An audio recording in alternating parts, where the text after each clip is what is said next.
नमस्कार, बीकेसी गुरु क्लासेस में आपका स्वागत है। आज हम पढ़ेंगे अभ्यास प्रश्न पत्र 2023 कक्षा 12वीं विषय भूगोल। तो चलिए शुरू करते हैं। पहला प्रश्न है, सही विकल्प का चयन कीजिए। निम्नलिखित में से कौन सा एक मानव भूगोल का उपागम नहीं है? तो मानव भूगोल के उपागम कौन कौन से हैं? क्षेत्रीय विभिन्नता, मात्रात्मक क्रांति और स्थानिक संगठन। ये तीनों मानव भूगोल के उपागम हैं। तो कौन सा नहीं है?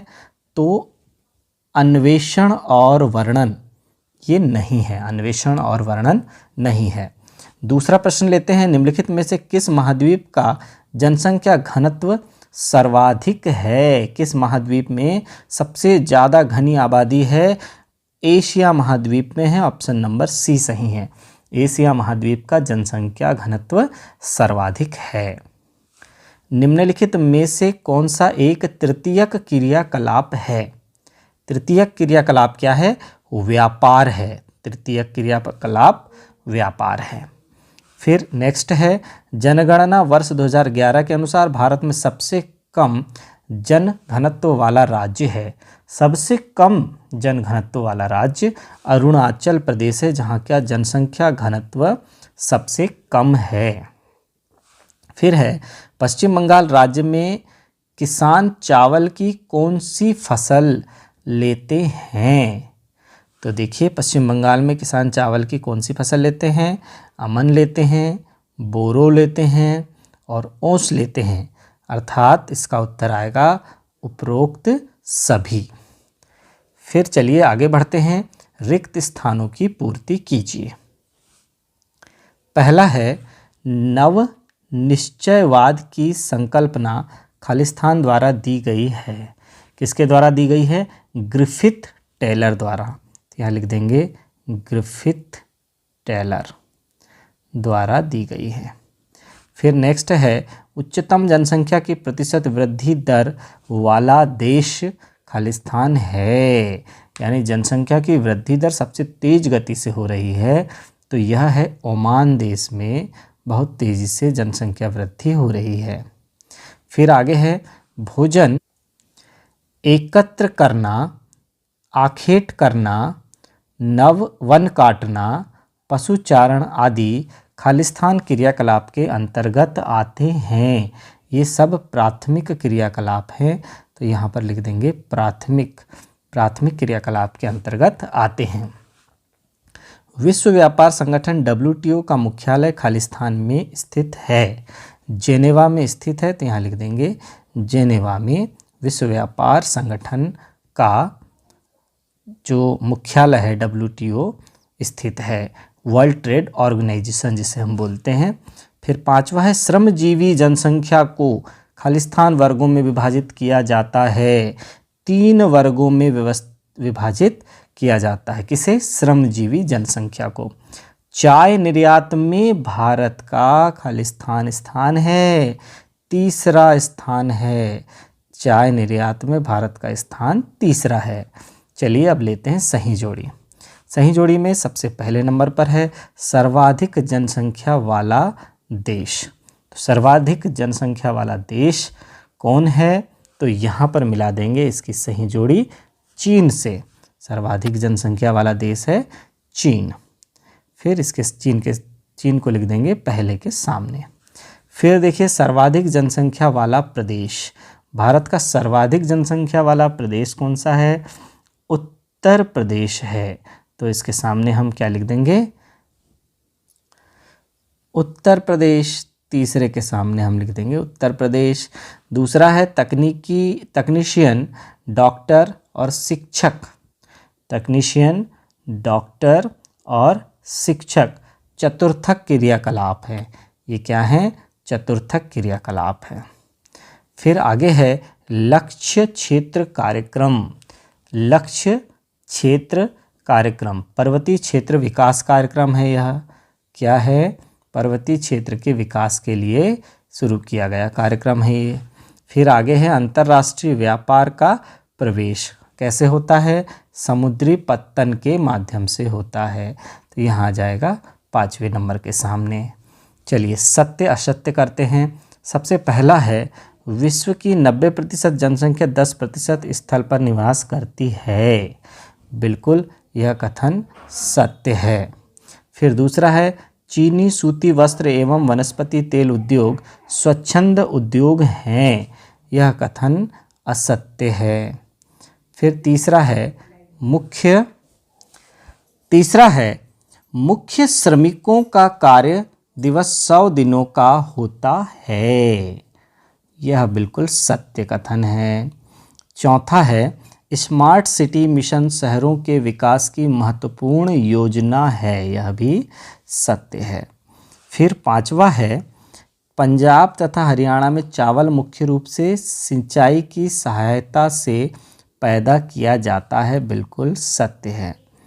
फिर वायु परिवहन का राष्ट्रीयकरण सन 1953 में हुआ था। बिल्कुल सही है, यह भी सत्य है। फिर एक शब्द या वाक्य में उत्तर देना है। पहला है किसी व्यक्ति या वस्तुओं के समूह द्वारा अपने निवास स्थान का स्थायी परिवर्तन को कहा जाता है। क्या कहते हैं? प्रवास कहते हैं। प्रवास, अपने निवास स्थान का स्थायी परिवर्तन यदि कोई कर दे तो वो प्रवास कहलाता है। फिर आगे है ऑस्ट्रेलिया में शीतोष्ण घास के मैदान क्या कहलाते हैं? डाउन्स कहलाते हैं। क्या कहलाते हैं? डाउन्स कहलाते हैं। फिर आगे है तीसरा सेवा क्षेत्र का संबंध किस क्रियाकलाप से है? तो सेवा क्षेत्र कौन सी क्रियाकलाप है? तृतीयक क्रियाकलाप है। सेवा क्षेत्र तृतीयक क्रियाकलाप है। फिर चौथा है जनसंख्या वर्ष 2011 के अनुसार भारत का जनसंख्या घनत्व कितना है? कितना है? 382 व्यक्ति प्रति वर्ग किलोमीटर। तो यहाँ लिख देंगे 382 व्यक्ति प्रति वर्ग किलोमीटर। 382 व्यक्ति प्रति वर्ग किलोमीटर 2011 की जनगणना के अनुसार जनसंख्या घनत्व है। फिर पांचवा है जमशेदपुर किस प्रकार का नगर है? तो जमशेदपुर वास्तव में एक औद्योगिक नगरी कहलाती है। औद्योगिक नगरी। फिर आगे या औद्योगिक नगर भी बोल सकते हैं। फिर आगे है भारतीय रेल को कितने मंडलों में विभाजित किया गया है? तो सही उत्तर है भारतीय रेल को 17 मंडलों या जोन में विभाजित किया गया है। तो बच्चों अब लेते हैं सेट बी का पहला प्रश्न। सही विकल्प का चयन कीजिए। नव निश्चयवादी विचारधारा का प्रतिपादन किया है। नव निश्चयवादी विचारधारा का प्रतिपादन किसने किया है? तो ग्रिफिन टेलर ने किया है। तो यहाँ ऑप्शन नंबर अ पर हम टिक लगा देंगे। फिर दूसरा है निम्न में से विरल जनघनत्व वाले क्षेत्र की पहचान कीजिए। विरल जनघनत्व वाला क्षेत्र पश्चिमी ऑस्ट्रेलिया है। जहाँ का जनसंख्या घनत्व कम हो तो उसे हम विरल जनसंख्या घनत्व वाला क्षेत्र कहते हैं। कपास उत्पादन में भारत का कौन सा स्थान है? द्वितीय स्थान है। ऑप्शन नंबर ब सही है। Gas authority of India limited की स्थापना का वर्ष है 1984। फिर आगे है निम्न में से सर्वाधिक जनसंख्या घनत्व वाला राज्य है बिहार, जबकि सर्वाधिक जनसंख्या वाला राज्य है उत्तर प्रदेश। लेकिन यहाँ पूछा गया सर्वाधिक जनसंख्या घनत्व वाला राज्य बिहार है। रिक्त स्थानों की पूर्ति कीजिए। पहला है खालिस्तान महाद्वीप में विश्व की सर्वाधिक जनसंख्या निवास करती है। तो अभी हमने कर चुका है एशिया महाद्वीप में विश्व की सर्वाधिक जनसंख्या निवास करती है। फिर नेक्स्ट है अमेजॉन नदी बेसिन में खालिस्तान जनसंख्या पाई जाती है, विरल जनसंख्या पाई जाती है। यहाँ का भी जनसंख्या घनत्व कम है। फिर आगे देखेंगे भारत में नियमित जनगणना खालिस्तान वर्ष से प्रारंभ हुई है। वर्ष 1888 से भारत में नियमित जनगणना प्रारंभ हुई है। फिर है महू डैश खालिस्तान नगर की श्रेणी में आता है? गैरिसन या छावनी नगर, इसे हम लिख देते हैं गैरिसन या छावनी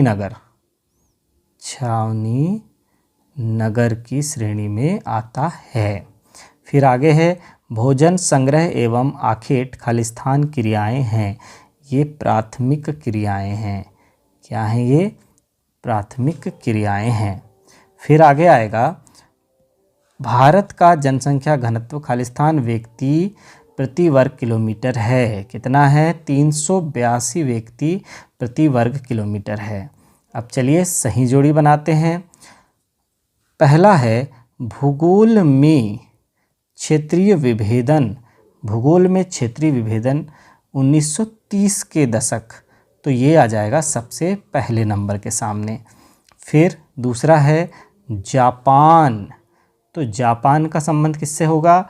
ओसाका प्रदेश। ओसाका प्रदेश को लिख देंगे दूसरे नंबर के सामने। फिर तीसरे नंबर में है यूरेशिया। यूरेशिया के सामने आ जाएगा स्टेपीज। यूरेशिया के सामने लिख देंगे हम स्टेपीज। फिर चौथा है सोवियत संघ।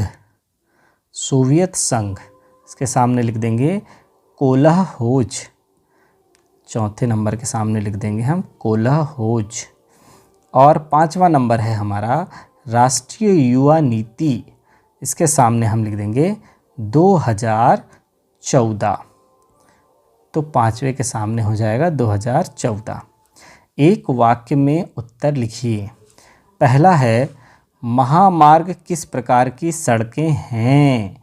दूरस्थ स्थानों को जोड़ने वाली पक्की सड़कों को हम महामार्ग कहते हैं। क्या लिख देंगे? दूरस्थ स्थानों को जोड़ने वाली पक्की सड़कें। पक्की सड़कें क्या कहलाती हैं? महामार्ग कहलाती हैं। स्थानांतरी कृषि को उत्तर पूर्वी भारत में किस नाम से जाना जाता है? तो इसे हम झूमिंग कृषि कहते हैं। क्या कहते हैं? झूमिंग कृषि। झूमिंग कृषि। फिर नेक्स्ट है तीसरे नंबर का, भारत का सबसे कम जनसंख्या घनत्व वाला प्रदेश का नाम लिखिए। तो कौन सा प्रदेश है सबसे कम जनसंख्या घनत्व वाला प्रदेश? तो यहाँ आ जाएगा अरुणाचल प्रदेश। तो यहाँ हो जाएगा अरुणाचल प्रदेश।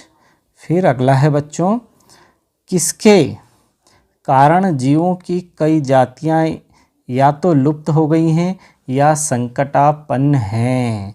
अवैध शिकार के कारण। अवैध शिकार होते हैं ना बहुत सारे, उसके कारण बहुत सारी जातियाँ समाप्त हो चुकी हैं। फिर आगे है विशाखापट्टनम बंदरगाह किस राज्य में स्थित है? तो यह किस राज्य में है? आंध्र प्रदेश में है। आंध्र प्रदेश में विशाखापट्टनम बंदरगाह है। फिर आगे है इनसैट का पूरा नाम है इंडियन नेशनल सैटेलाइट सिस्टम। तो लिखते हैं इंडियन नेशनल सैटेलाइट सिस्टम।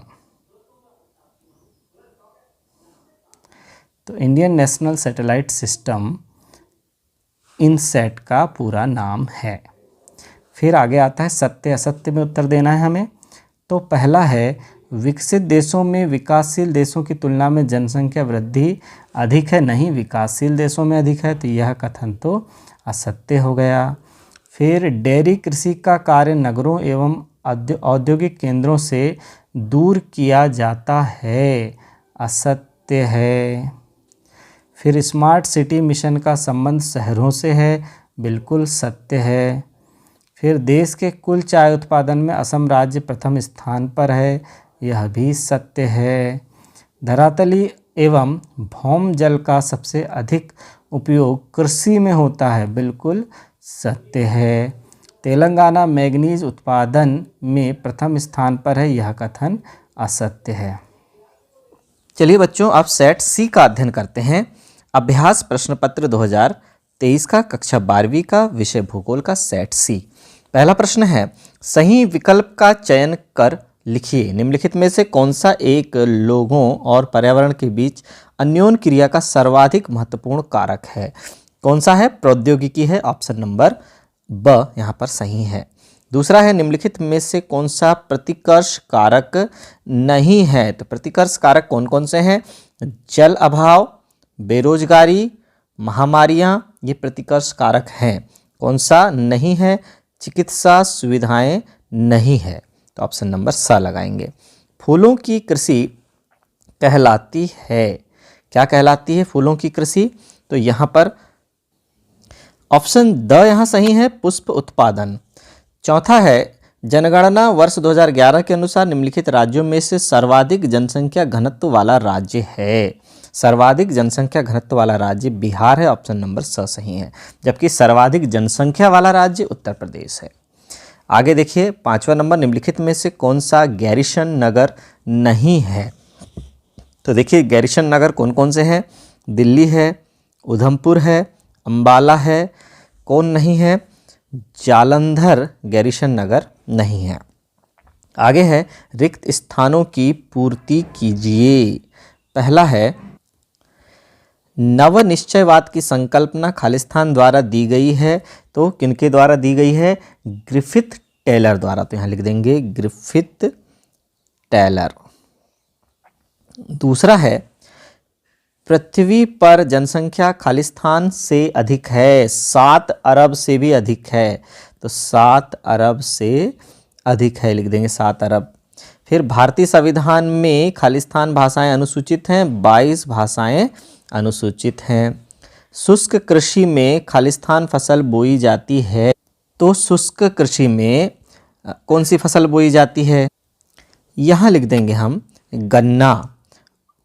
और भी कौन कौन सी फसलें हैं जो शुष्क कृषि में बोई जाती हैं? ज्वार, बाजरा, रागी, तिलहन, सरसों, रेपसीड और दलहन जैसी फसलें शुष्क कृषि में हम बोते हैं। आगे है, मीरू कार्यक्रम खालिस्तान राज्य की परियोजना है। कौन से राज्य की परियोजना है? आंध्र प्रदेश की। तो यहाँ लिख देंगे आंध्र प्रदेश, आंध्र प्रदेश। फिर चलिए, अगला है, बिग बैंग रेल मार्ग खालिस्तान में स्थित है। तो बिग बैंग रेल मार्ग जो है थेम्स नदी के बाजू से वेस्टमिंस्टर सेंट्रल लंदन में संसद के सदनों के उत्तरी छोर पर एलिजाबेथ टावर में स्थित है। मतलब हम यहाँ पर लिखेंगे लंदन में स्थित है। तो यहाँ लिख देंगे लंदन में स्थित है। फिर सही जोड़ी बनाना है। तीसरा प्रश्न है, सही जोड़ी बनाइए। सबसे पहला है, विरल जनसंख्या। तो ध्रुवीय प्रदेश के सामने लिख देंगे नंबर 1, ध्रुवीय प्रदेश की जनसंख्या विरल है। फिर दूसरा नंबर है, चटाई निर्माण। चटाई निर्माण क्या है? एक कुटीर उद्योग है। तो दूसरे नंबर के सामने लिख देंगे कुटीर उद्योग। फिर तीसरा नंबर है, हेमेटाइट। हेमेटाइट क्या है? एक लोह अयस्क है, लोहा का अयस्क है। फिर चौथे नंबर पर है पश्चिम बंगाल। पश्चिम बंगाल की राजधानी क्या है? कोलकाता है। तो यहाँ पर कोलकाता को लिख देंगे चौथे नंबर के सामने। फिर आगे आता है जमशेदपुर। जमशेदपुर क्या है? एक औद्योगिक विकास के लिए प्रसिद्ध है। जमशेदपुर क्या है? औद्योगिक विकास के लिए प्रसिद्ध है। तो यहाँ 5वें के सामने लिख देंगे हम औद्योगिक विकास। आगे बढ़ते हैं सत्य असत्य पर। पहला है, सैलरी शब्द लैटिन भाषा के सेरी आलम से बना है। तो यह कथन असत्य है। सैलरी शब्द लैटिन भाषा के सेलेरियम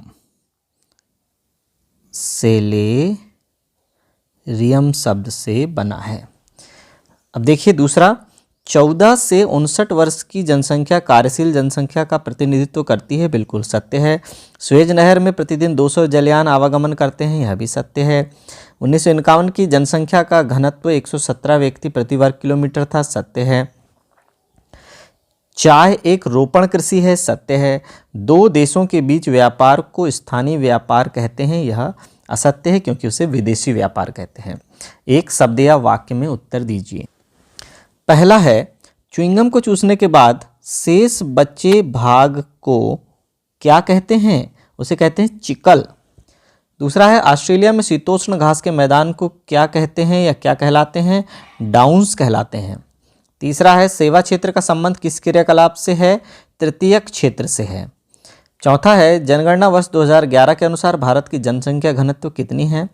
तो 382 व्यक्ति प्रति वर्ग किलोमीटर है।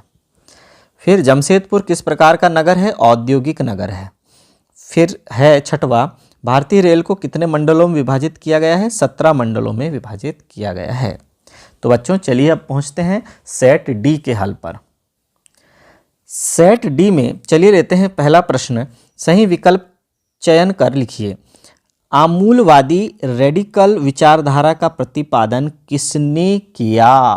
किसने किया? ऑप्शन ब सही है, मार्क्स ने। फिर दूसरा है, निम्नलिखित में से किस महाद्वीप का जनसंख्या घनत्व सर्वाधिक है? एशिया महाद्वीप का सर्वाधिक है, ऑप्शन नंबर ब सही है। निम्नलिखित में से कौन सा एक तृतीयक क्रियाकलाप है? तो संचार एक तृतीयक क्रियाकलाप है। चौथा देखते हैं, राष्ट्रीय युवा नीति का शुभारंभ हुआ है फरवरी 2014 से, ऑप्शन नंबर ब सही है। निम्नलिखित में से जल किस प्रकार का संसाधन है? चक्रीय संसाधन है, ऑप्शन नंबर द सही है।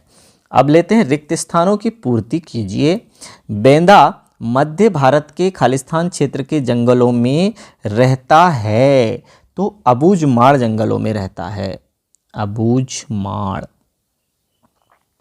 फिर दूसरा नंबर है, मानव विकास की अवधारणा का प्रतिपादन खालिस्तान के द्वारा किया गया था, डॉक्टर महबूब उल हक के द्वारा किया गया था। तो यहाँ लिख देंगे डॉक्टर महबूब उल हक। चलिए अब आगे लेते हैं तीसरा नंबर, बिग इंच पाइपलाइन के द्वारा खालिस्तान परिवहन किया जाता है, पेट्रोलियम का परिवहन किया जाता है। तो यहाँ लिख देंगे पेट्रोलियम, पेट्रोलियम। फिर चौथा है, पहली संपूर्ण जनगणना भारत देश में सन खालिस्तान में हुई थी, 1881 में हुई थी, तो 1881 ईस्वी लिख देंगे यहाँ पर हम। फिर अगला है, अंतर्राष्ट्रीय व्यापार का प्रवेश द्वार खालिस्तान को कहते हैं, किसको कहते हैं? समुद्री पत्तन को कहते हैं। तो यहाँ लिख देंगे समुद्री पत्तन। फिर अगला है, भरमौर जनजाति क्षेत्र हिमाचल प्रदेश के खालिस्तान जिले में है। किस जिले में है? चंबा में है। कहाँ पर है? चंबा में है। फिर सही जोड़ी बनाइए। विश्व में निम्नतम लिंग अनुपात, विश्व में निम्नतम लिंग अनुपात किसका है? संयुक्त अरब अमीरात का है। तो पहले नंबर के सामने हम लिख देंगे संयुक्त अरब अमीरात। दूसरा है, सामूहिक कृषि, सामूहिक कृषि के सामने लिख देंगे कोल खोज, कोल खोज, ये दूसरे नंबर के सामने लिख देंगे। तीसरा है, अंगूर की कृषि, भूमध्य सागरीय कृषि का है ये, तो ये तीसरे के सामने हम लिख देंगे भूमध्य सागरीय कृषि। फिर चौथा है, खाद्यान्न फसल, खाद्यान्न फसल यहाँ पर कौन सी है? गेहूं है, तो यहाँ चौथे के सामने हम लिख देंगे गेहूं। फिर आगे है, पांचवा है, परंपरागत ऊर्जा संसाधन, कौन सा है? यहाँ कोयला है, तो पांचवे के सामने हम लिख देंगे कोयला। फिर सत्य असत्य लिखिए। वेनेजुएला, वेनेजुएला ओपेक का सदस्य है, बिल्कुल है, तो यहाँ लिखेंगे सत्य। फिर दूसरा है, इथोपिया की राजधानी अदीस अबाबा है, यह भी सत्य है। फिर अगला है, कॉफ़ी उष्णकटिबंधीय फसल नहीं है, यह कथन असत्य है, जबकि कॉफ़ी उष्णकटिबंधीय फसल है। फिर देखिए, विश्व पर्यावरण और विकास आयोग का गठन कब किया गया था? तो कब किया गया था? 1983 में किया गया था। और यदि यहाँ पर ऐसा होता कि विश्व पर्यावरण और विकास आयोग का गठन 1983 में किया गया था, तब हम यहाँ लिखते सत्य। आगे है, भारत कपास के उत्पादन में विश्व में प्रथम स्थान पर है, तो यह कथन भी सत्य है। आगे आ जाएगा, ईमेल एक जनसंचार का माध्यम है, तो बिल्कुल सत्य है, यहाँ भी लिख देंगे सत्य। अब है, एक शब्द या वाक्य में उत्तर लिखिए। एक शब्द या वाक्य में हमें उत्तर लिखना है। तो पहला है, भारत में लिंगानुपात किस प्रकार ज्ञात किया जाता है? किस प्रकार ज्ञात कर सकते हैं भारत में लिंगानुपात? तो देखिए, प्रति 1000 पुरुषों पर महिलाओं की संख्या से। तो लिखते हैं प्रति 1000 पुरुषों पर महिलाओं की संख्या, इसके आधार पर हम लिंगानुपात ज्ञात करते हैं। फिर देखिए, 2011 की जनगणना के अनुसार भारत की जनसंख्या कितनी है? तो लगभग 121 करोड़। 121 करोड़ लगभग लिख देंगे। आगे आ जाएगा, भारत के किस राज्य में स्त्री साक्षरता दर न्यूनतम है? बिहार में स्त्री साक्षरता दर न्यूनतम है। फिर आगे है, बड़ी लाइन या ब्रॉडगेज में रेल पटरियों के बीच की दूरी कितनी होती है? 1.6 मीटर होती है। फिर आगे है, स्थान बदल कर की जाने वाली कृषि क्या कहलाती है? तो यह कहलाती है झूमिंग कृषि या स्थानांतरित कृषि। तो क्या लिखेंगे आप? झूमिंग कृषि, या इसी को हम स्थानांतरित कृषि भी कहते हैं। फिर महानगर की जनसंख्या कितनी होती है? तो महानगर बनने के लिए न्यूनतम जनसंख्या 40 लाख से अधिक निर्धारित की गई है। तो कितनी है? 40 लाख से अधिक यदि जनसंख्या होगी तो नगर महानगर कहलाएगा। तो बच्चों, भूगोल कक्षा 12वीं के अभ्यास प्रश्न पत्र ABCD का हल यहाँ समाप्त होता है। धन्यवाद।